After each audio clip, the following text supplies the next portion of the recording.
Yeah, so let me introduce myself. I am Amelia Lindemann, and I live in Germany. I have 4 kids, and I work for a School of Love. We're hosting this event with Myrna Lapres today, and she's going to talk to us about safe conversations. And yeah, I was really excited to see all the registrations. We have people from all over the world, USA, Canada, I think even Kosovo and Ireland. And so, yeah, thank you for representing our global community. And so, yeah, Myrna is a certified family and relationship coach. And so, yeah, and she has lots of experience behind her, also being a kindergarten teacher. And she's become a certified safe conversations. I don't know if it's called a coach or a counselor.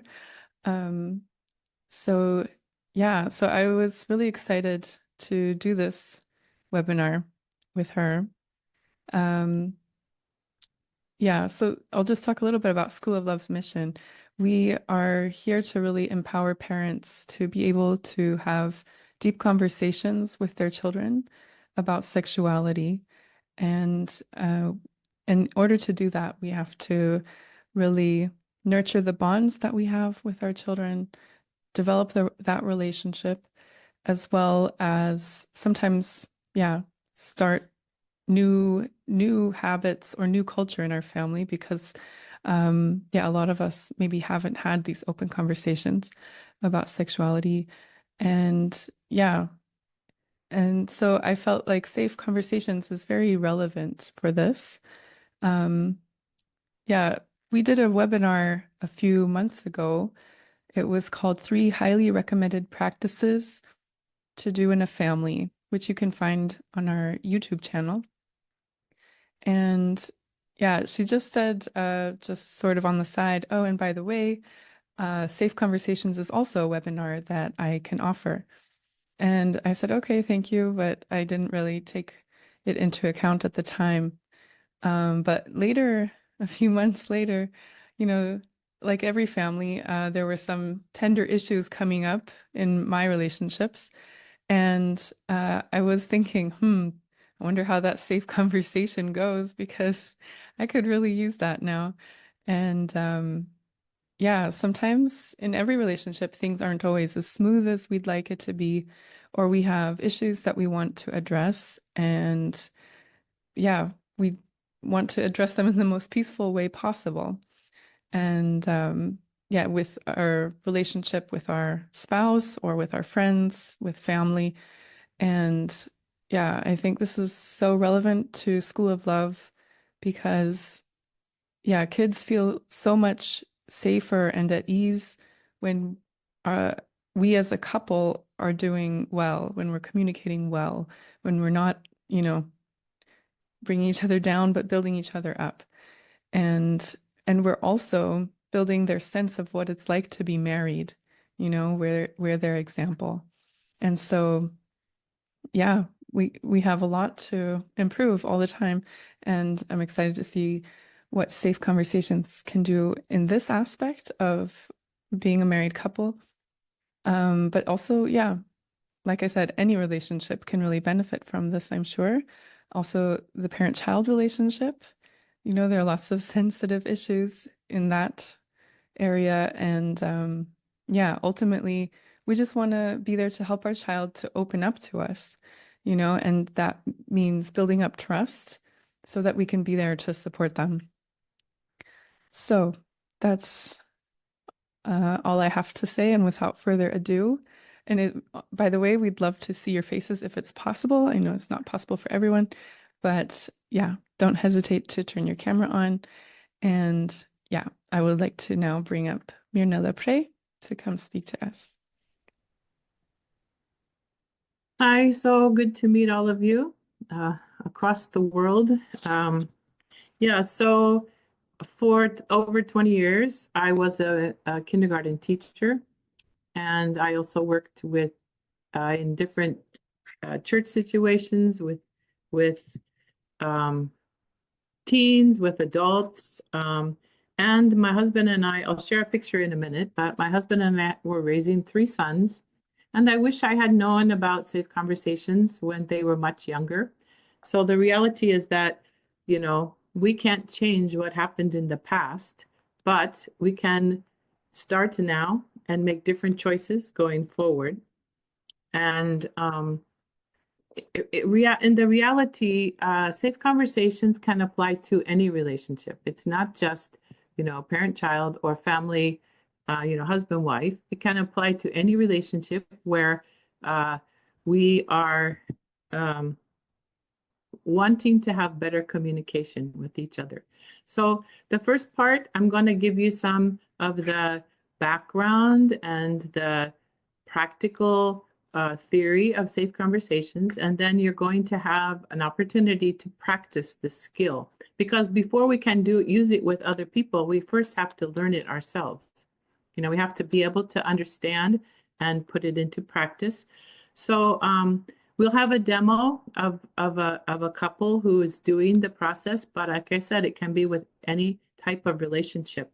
And so I know Amelia sent out this one page, this handout of the structured dialogue, and she will also put it in the chat, correct, Amelia? Okay, so when we go to practice, you will need to have access to that. You can just open it up on your devices, or if you have or if you have a printed copy, that's fine too. But for now, let me share my screen. Okay, so this is my family. I have my husband and I. We have three sons, and now we have three daughter-in-laws and two grandkids. And like I said, I started doing this like right before COVID, basically. So my kids were all adults already. Um, but I can see the results of practicing this in various different ways, the impact that it has on my relationships. And one of the key things I think that we can learn is how to be a better listener. That's a really important part of conversation. Okay.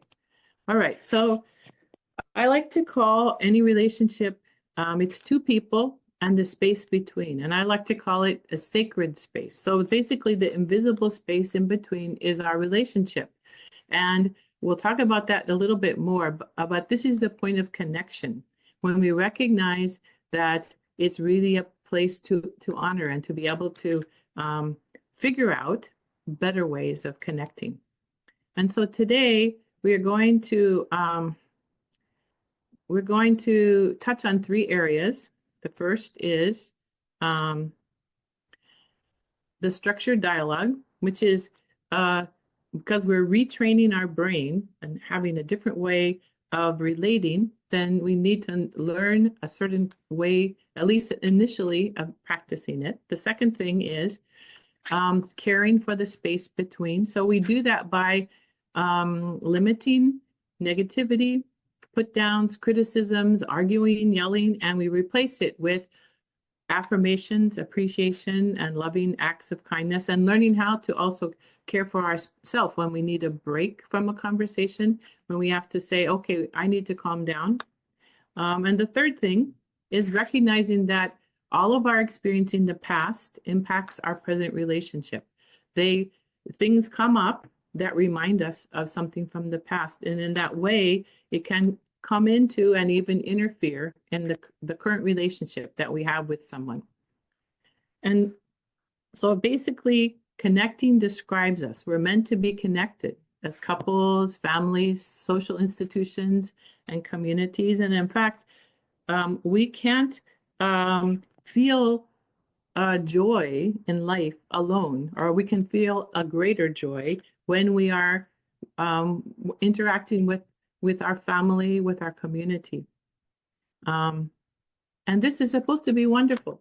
And we're supposed to experience this connection and joy in all of our relationships. So why don't we feel wonderful all the time? Well, the reality is, that we experience disconnection. Something happens that gets in the way of our connection. And then we feel separate from other people. And we forget even that what it feels like to be connected. And sometimes people begin to believe the illusion that it's not possible to create a better relationship or a deeper way, especially when we, like in a marriage, when we've been relating in a certain way for a long time, or with adult children and their parents. It's hard to sometimes think that we can do something differently. But safe conversation is an opportunity to create the connection, and it's important to know that we don't have to agree. So we can find connection beyond our differences, even if we disagree. And connecting is all of our inborn deepest desire, and losing that connection, it can be the greatest fear that we have. So there's basically 3 stages of relationship. We're born into a connection with our parents. And then sometimes something happens.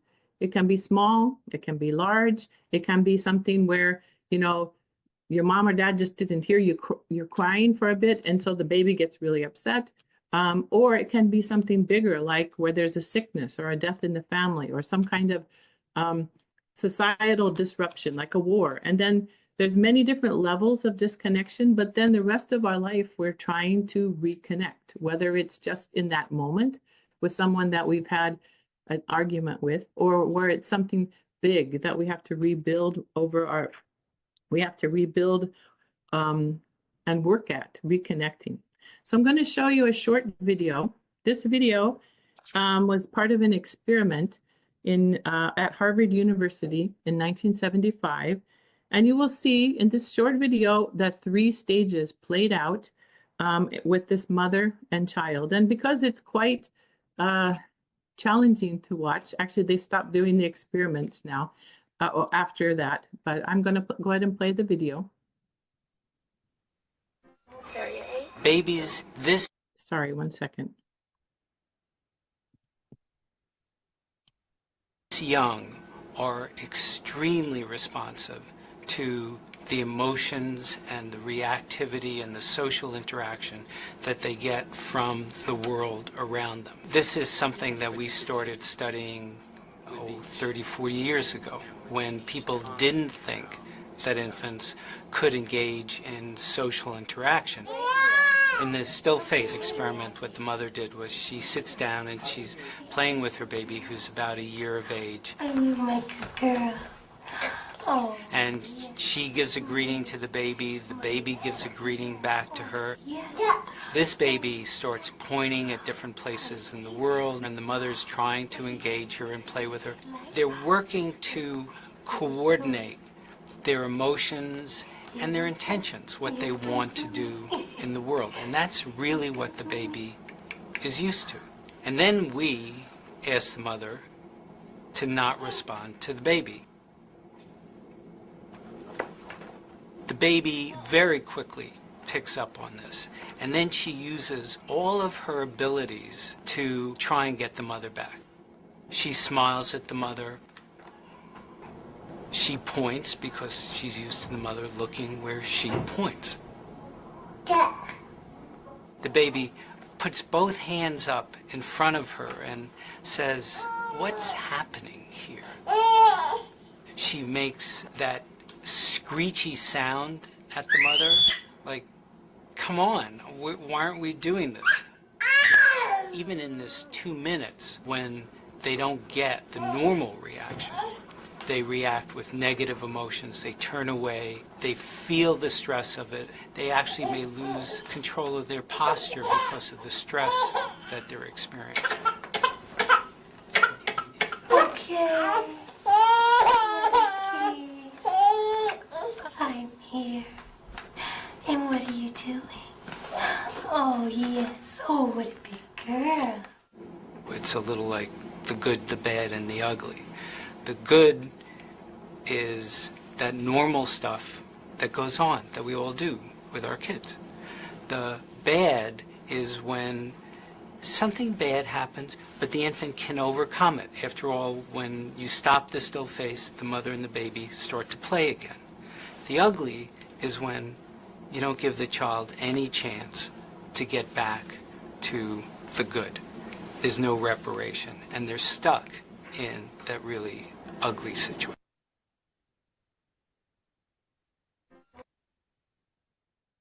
So this was just a very brief example of the mother not responding to the child. And you could see the instant like difficulty, that the collapse that the child experiences. The reality is that over our life, we have many, many times where we feel not heard, rejected, we hurt other people, we don't pay attention, we're not present. What I think one big thing in our society now that interferes with this connection is just being distracted by devices. I used to work as a teacher, and it will always hurt my heart so much when parents came in to pick up their child after a whole day's not seeing them, and the parent was on the phone or looking, or, talking to somebody else and not present to their child. So sometimes it's just simple things like this that create this disconnect in us. And we learn how to sort of as teenagers, maybe young adults, to just kind of hide our desire that we want to connect and kind of just cover that up or defend ourselves, and without having expectations that it can be any different. So the Safe Conversations method teaches us a new way of being in relationship, where we can make talking and listening safe, and then connection is possible. The reality is that we are born in relationship. We grow in relationship. We are wounded in relationship. And yet we are healed in relationship. This is a quote by the founders of Safe Conversation, Harville and Helen, who I'll introduce in just a minute. But we have the possibility actually to learn how to relate. And to do that, I want to talk just briefly about the brain. There's been so much new research done and new discoveries about how our brain works, especially in connection in relationships. So we need to understand that our brain, the fundamental question from our most basic part of our brain, the amygdala, is always the question, is it safe or not? So that kept us safe for thousands of years. The human race could continue to evolve, but many times it's triggered now where it's not necessarily a really unsafe situation, but it's connected to some kind of memory or experience that we had in the past. When we go to that fight, flight, or freeze place, connection cannot occur.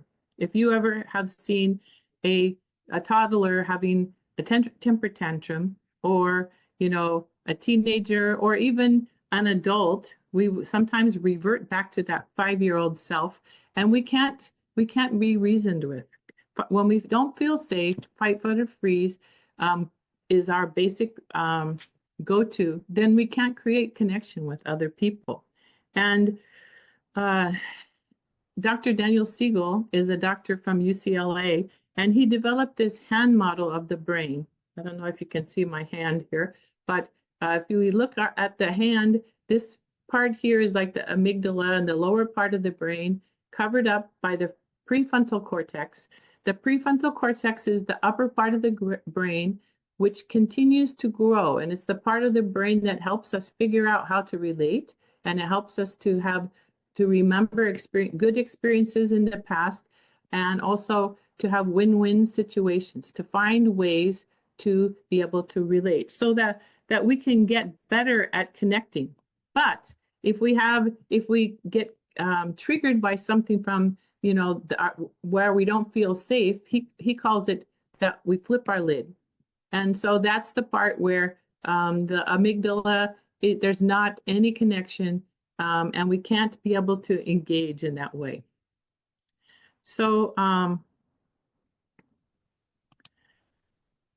having a healthy relationship actually contributes to our having a healthy brain. So it works together. It's not that we have to have a healthy brain first and then we can have good relationships. We can be able our relationships can help us grow and feel more safe.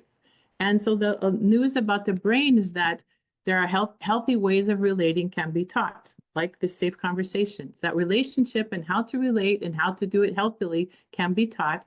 And safe conversations provides a way that all three parts of the brain, the amygdala, hippocampus, and the prefrontal cortex, can be integrated.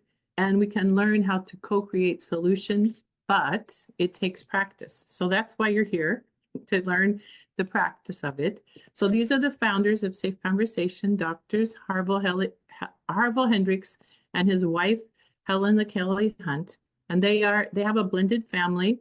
They're the Safe Conversations founders, and they're authors of many books and leaders in the relationship movement.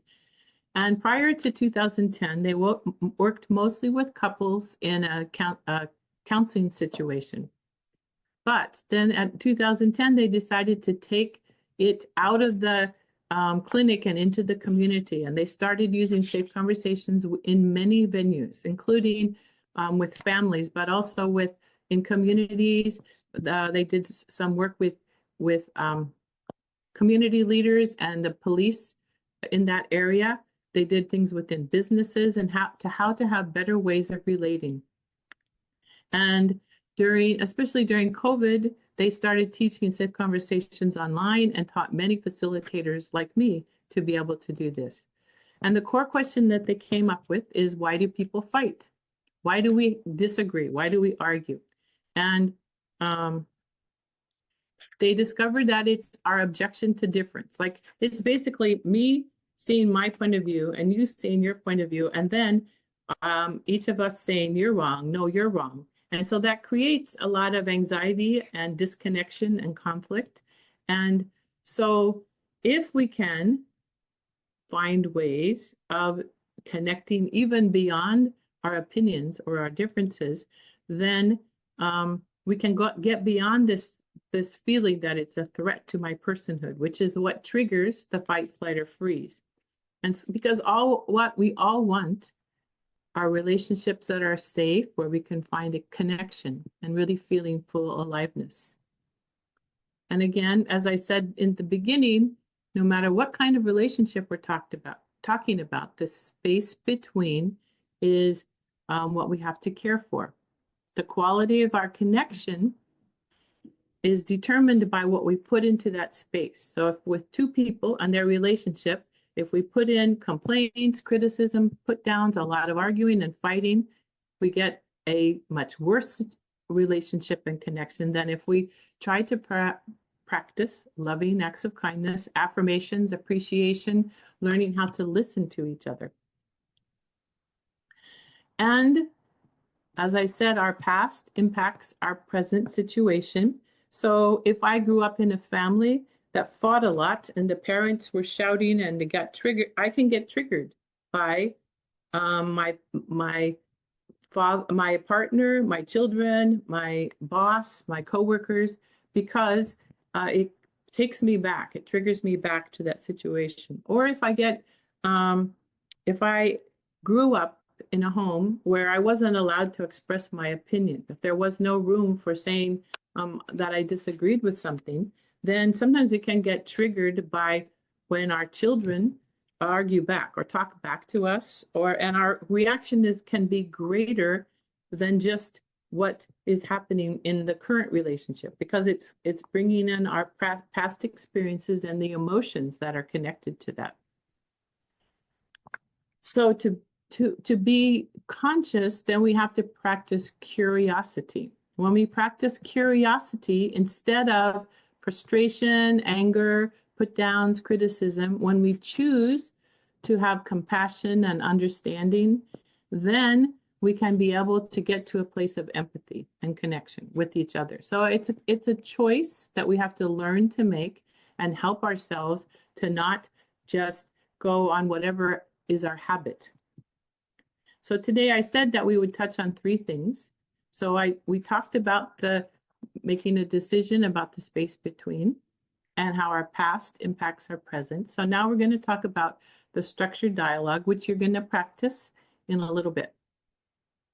So we can say that it's a new way of talking, where one person listens and one person talks and the other person listens. And it's a new way of listening because usually we listen to respond. Research shows that we usually hear about 25 to 40% of what somebody else says. But now what I'm asking you to do, and what we're teaching in this workshop, is that you're going to not listen to just respond, but you're going to listen to understand. And when you listen to understand, you're going to try to put yourself in a place where you can connect with the other person. And this provides safety and creates balance and equality in the relationship. One of my favorite quotes these days is, "Being heard is so close to being loved that for the average person, they are almost indistinguishable." Dr. David Augsburger is a Mennonite professor and author. And from these words, I get my understanding is that listening is an act of love. If I'm listening, if I'm being present to another person, then I'm creating a space for them to be heard and to be loved. And so this is an important role in the dialogue that we're going to practice. One person will be the speaker, the other person will be the listener. And by just being present and learning how to listen and trying to hear what the other person says, then we are creating a space where there can be connection and love. And so this is actually a 3-part structure, the Safe Conversations, and I usually teach this in 3 or 4 hours. So there's 3 parts: mirroring, validating, and empathizing. But today we're only going to focus on the mirroring part. And some of the sentence stems are when the listener says, you listen to the other person, and you say, "Let me see if I've got that. You said," then we're showing that we listened, and then we're checking, did I get it? And then we're asking a question that allows elaboration. Is there more about that? So by doing that, we are creating a space for the other person to be heard. We are practicing ourselves to learn how to be better listeners. And one of the things that I recommend, you'll do it today. You start by asking for an appointment, because that creates respect and safety. I had the experience when I was learning this process.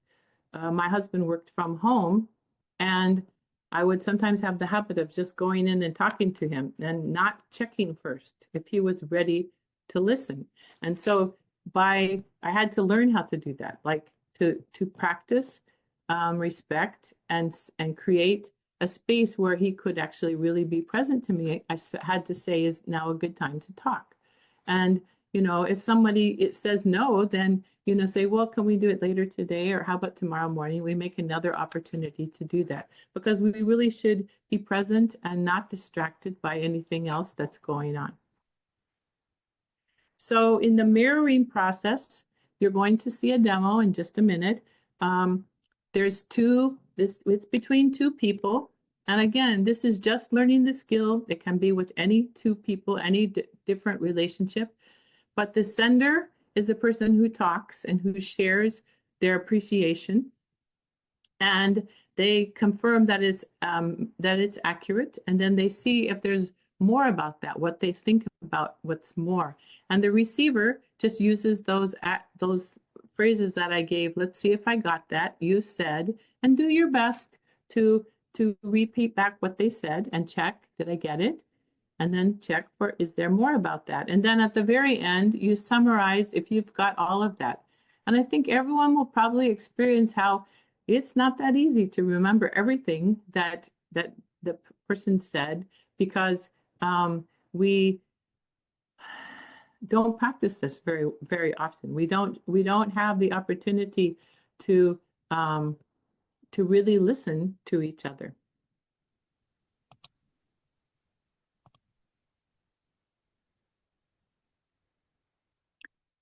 And I do want to say that when you do this, it might feel very awkward. And sometimes people say, why do we have to use this structured dialogue? Why can't I just say whatever comes to my mind? But again, we're retraining our brain to learn a new skill. If you were learning a new skill, say to play tennis, and you hire an instructor, the instructor would probably give you suggestions about the best way to hold the tennis racket. And it will feel awkward at first, but as you get used to it, it will feel more natural, and then you can adapt to your own way of doing it that works best for you. In the same way, learning this new skill, first you're practicing it to learn it, and then we'll talk after the practice about how we can use this in everyday life, how you can do it without having to dialogue with somebody. All right, so what I want to do now is I'm going to play a demo for you. And this demo is between a couple, husband and wife, and Harville and Helen are guiding them through the process. So you'll get to see them as well. And if you have the appreciation dialogue, you can follow along with it. And again, this process can be the same no matter if it's with a spouse, with a child, and parent, or young adult child, or coworker, or boss. It's the same basic process. Are you available? Sí.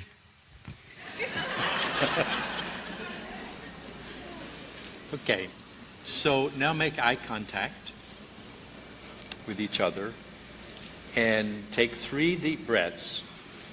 You will may be conscious now of pupil size, but most of us read pupil size without even knowing we're doing it. And take 3 deep breaths so that your pupils can enlarge, and that increases your all unconscious awareness of each is available to the other. And so you'll start with saying, one thing I appreciate about you is, and we're going to give you online what we call sentence stems like that all the way through, and I'll give you some sentence stems as well, so that you'll do a structured conversation rather than a free-flow conversation, okay? So one thing I appreciate about you is? One thing I appreciate about you is that you take time to contact me and check in with me. So if I got that? So if I got that, you're saying that you're happy that I take time to connect and listen to you and be available for you. Yes. So did I get it? So did I get it? She said yes. So is there more about that? So is there more about that?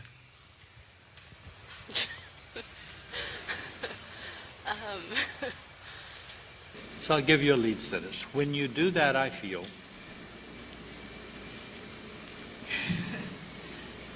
And did something come up you wanted to say before I gave you the lead sentence? Yes and no. And go ahead with that if you'd like. Whatever came up for you. Okay. I like that they're telling us to ask about when you're available. Because sometimes when I have like 2 minutes at work and you want to talk to me for an hour, it's hard.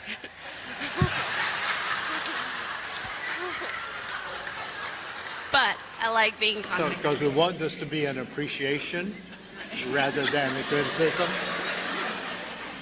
So you can see how quickly we can move into the other space. Yes. Yes and no. But thank you for sharing that, because that becomes a teaching moment for us all, so that you can go from an appreciation into a negation just like that. So let's go back and say, when you are, and say it again, the appreciation, when he takes Check- time to check in with you. takes time to check in with me, I feel, and then put a positive feeling into that. When you do that, I feel.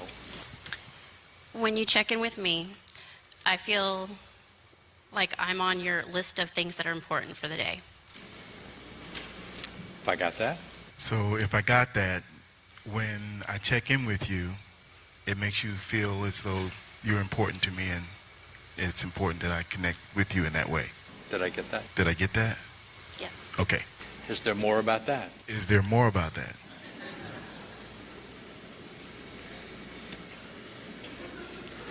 So let me give you another lead sentence to the more about that. So Yeah, the more about that is that when you do that, it reminds me of, and then check childhood to see what in childhood that may remind you of. So when I feel like you're checking in with me, making me important, it reminds me of. And just check childhood.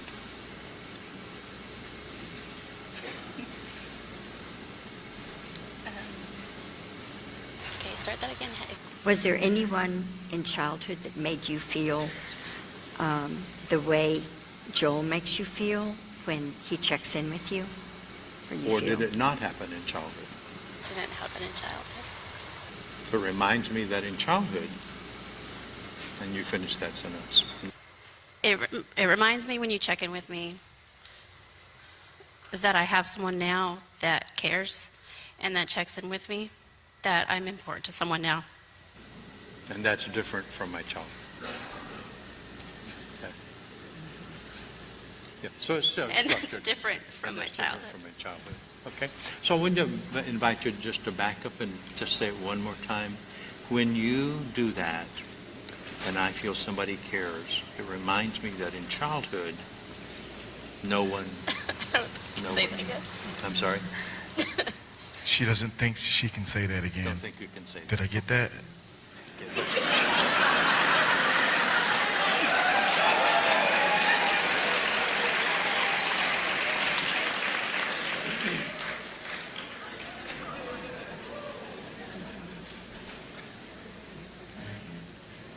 So is there more about that? So is there more about that?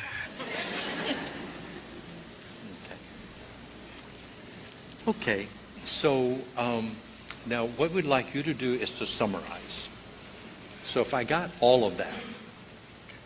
So if I got all of that, what you appreciate about me is when I check in with you, it makes you feel as though you're important to me and how you're doing in your day.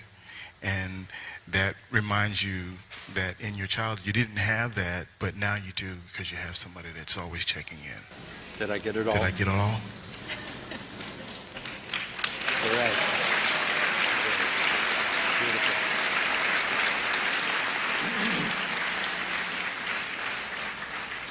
So thank you for sharing.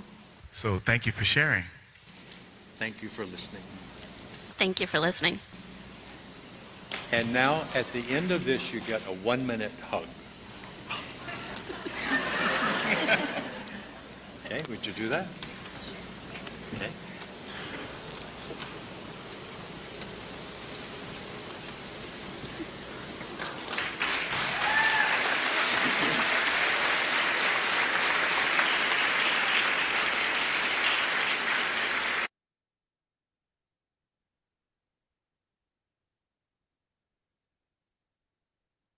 Okay, so from this dialogue, you could see that, of course, this is a couple and they know each other well, but they, even in this short time, the 6 minutes, it went pretty deep. You know, she connected to something that she didn't have in the past. So when you practice this and you're going to use the appreciation dialogue handout, you'll be in a breakout room with one other person. And I encourage you to follow the sentence stems exactly as they're written. And as I said, it might feel awkward. So it's okay if you remember something from the past that you did have or that you didn't have. Either kind of memory from the past is okay. Also, I want to just mention that if you're in a breakout room with someone who you don't know well, you can give an appreciation, something like, I appreciate that you are here on this call to learn a new skill, and you know that you care about communication, or you're working to become a better communicator with those people that you care about. And then you know the more about that would be, I feel appreciated that, or I feel good that we are in this breakout room to learn this new skill together. And then it reminds me of something in the past where I did or I didn't have that kind of connection with someone. So each person will have 5 minutes. And then hopefully you'll be alerted in the breakout to switch roles. So each of you can be the sender and then the receiver. And again, this is just a practice so that you can learn how to listen and how to give an appreciation for a future situation that you'll be, talking about this to someone else in your family member, a friend in a working situation. And we'll talk about how to use this in like more freestyle in everyday life when you come back. So I'm going to stop sharing now, and I will turn it back over to Amelia to be able to put people in breakout rooms. Usually in my longer workshops, I take more time to hear how everybody's experience is, but today we don't have that much time. So maybe you can write something in the chat, like, what you experienced, what you were surprised about, if you were a worse or better listener than you thought you would be, if you,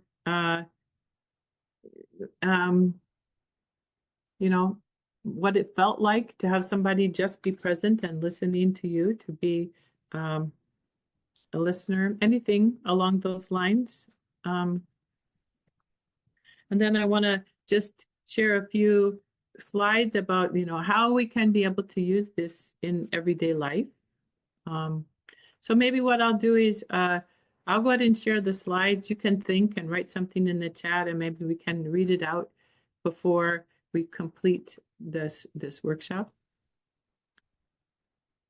So these ideas of safe conversations, it's not every day that you're going to just whip out a sheet like this and say, can we have a dialogue practice? Although when I was learning to be the facilitator for safe conversations, my oldest son came to visit, and I told him that I am learning this new skill, and would he be willing to practice with me? And so I gave an appreciation to him, and I just handed him the piece of paper, and he followed along, and it was a good experience. So you could introduce that to somebody that you were saying, this is a new skill. You could make it like, I want to practice this, so could you help me? But using safe conversation ideas in every conversation is important, not just the big conversations, but we start that by nurturing the space between. So you can just pay attention to your own, space between you and your spouse, you and your children. What are you putting into that? Become aware of, sometimes we unconsciously, we put a lot of negativity into those relationships, and they're not all verbal. Sometimes it's the tone of our voice. Like there's a difference between saying to my husband, could you please take out the garbage, or saying, could you please take out the garbage? It really gives a different kind of feeling. Sometimes it's, when even just sighing, or, rolling our eyes, or your kid, somebody else rolling their eyes. But just, try to find ways to put in positivity, affirmations, and noticing our kids by just acknowledging something without going, it doesn't have to be big conversations. Just say, wow, I really like how you helped your brother or sister, or thanks for thinking about me, and giving me a call, or like we saw in the demo video, just checking in, and trying to practice curiosity, and say, is there more about that? If someone's telling you something, you don't have to do all the dialogue. You just say, oh, I see. Can you tell me more about that? And you can use the sentence stems independently, just like, oh, I see. That sounds like it was, challenging. Can you tell me more about that? Or appreciating someone. One time I had this experience where I was in the grocery store, and the person in front of me was giving the checker a really difficult time, and criticizing her, and putting her down. And when it was my turn, I just said something to her like, wow, that was really impressive how calm you stayed while this person was upset with you. I really appreciate that. Must be a difficult part of your job. Just saying something to acknowledge or appreciate somebody else. And, just when we also, as I said before, when when the opportunity comes up to talk or listen, to put our phones away and to just be present. And if it's now is not a good time, say, I'm really sorry. I want to hear what you have to say, but could we talk about it in an hour when I'm finished with this work? Finding ways to just bring in that awareness of the importance of being present and putting positive things into the space between. And then, if we see ourselves, if we need to talk about something, saying, is this a good time? Because that's respecting the other person. Also using I messages instead of saying, you do this, just begin also mirroring back. Oh, if I got that, you said this, did I get it? Or is there more about it? And then trying to commit to having zero negativity. Actually, when people do the 4-hour Safe Conversations workshop, we ask them to sign a zero negativity pledge that for 1 week or 1 month, they strive to have no negativity, which is actually very, very difficult if you pay attention to it. So if we can at least lessen it, lessen our response, or sometimes say nothing, even that means I have to zip my lip or bite my tongue. And then offering appreciations, acknowledgments of other people in our lives, just simple appreciating things. Sometimes we have all these, I don't know, sermons or books. I have a gratitude journal, but if I don't take those gratitudes and express them, write a note to someone, say it verbally, they don't know that I have this gratitude about them. So learning how to appreciate others is really important. And I think maybe the last thing is just to remember that this whole process of learning how to have safer conversations is a marathon, not a sprint. It's something that, once we become aware of something, then we try to put it into our life a little bit more, and we keep practicing it. And if we commit to, having conversations and dialogues, then, gradually we grow with it. And then the last thing that I want to just share is I just want to share my website. I have more things, information there. If you're interested, let's see here. Let me get rid of this floating thing. Okay, it's just coachmyrna.org. And actually, I have the last the podcast that I did with Amelia on there, and other programs. And then I also have a blog. So if you want to subscribe to my blog, I send out a weekly blog. I think you can subscribe to it on the homepage. Yep. And then I have other programs that I also offer. So you're welcome to visit and to see what else I have to offer. So let's see. Maybe now we can read what people wrote in the chat. Okay, even though it was very simple and we have never met, this was still a very lovely experience. Definitely felt connection. For me, it's still challenging to learn this method, but I feel it's very good to use it in our daily life. Yeah, learning anything new is a challenge. That's a given. I felt it was a really nice script to start with gratitude and a prompt of how to respond to gratitude and then how to connect it to childhood. Yeah, I think it's important always to connect our present to our past and realize, how those things come up. I felt in our practice, we both felt genuine feelings and emotions of feelings that we are seen and important because we are listened to. Thank you very much. Myrna and Amelia, I have to put my kids to bed. Okay. That's practical. That's part of life. Okay, so I will turn it back over to you, Amelia. Thank you so much, Myrna. I really liked that presentation. Um, yeah, so much to take with me and I'm sure everyone else. Yeah, I love that quote that really kind of put it all in a nutshell, that listening and feeling loved is just so similar. It's almost the same thing. Um, yeah, to listen to someone is basically showing them love, right? So, So sometimes in relationships that have had a lot of breakdown, sometimes you need a facilitator to help keep it safe. That's a reality. That's what a coach or a counselor can do. And I have done it before with a parent and adult children or with a couple, to help keep it safe. So sometimes that's necessary so that you can learn this new skill and not let all the other triggers come into it. yeah, right. So then you need Myrna to help you. So, Yeah, or somebody else. or someone certified. Yeah, so I will send a follow-up email with all the links that we share today. And yeah, Myrna, maybe I can also share your email address if anybody feels inspired to reach out. And yeah, so yeah, I feel this is so great for any kind of family dynamic, what we learned today. So I'll just share my screen really shortly.